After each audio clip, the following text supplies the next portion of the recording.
ఏంటి తమ్ముడు ఇంకా రెడీ అయినట్లేవు? ఇల్లు రెడీ అయిపో, ఈ లోపు డబ్బులు వస్తే నా పని కొట్టుకొని వచ్చేస్తాను. రెడీ అయిపోయినానియా, ఆ రీల్కి ఇలాగే ఉండాలి. వదిలేటట్లు లేడు కానీ ఏదో ఒకటి పైపైన తీసేద్దాం. తమ్ముడు అయితే త్వరగా తీసేద్దాం, నాకు అసలే ఇంపార్టెంట్ వర్క్ ఉంది, మధ్యలో వదిలేసి వచ్చాను. సరే పదన్యా.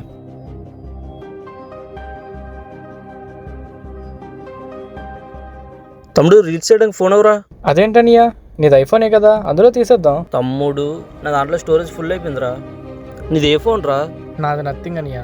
ఇది కూడా ఐఫోన్ లాగా వస్తుందిరా, ఏదో ఒకటి కొట్టి పారేద్దాం. ఐఫోన్ ఉందని పిలిచాను, ఫస్ట్ రీల్ ఎలాగ వస్తుందో ఏంటో. వీడి పర్ఫార్మెన్స్ ఇదే ఎక్కువ. చేసిన ఫస్ట్ రీల్ అసలు రీచ్ రాలేదు, ఇప్పుడు ఏం చేయాలి?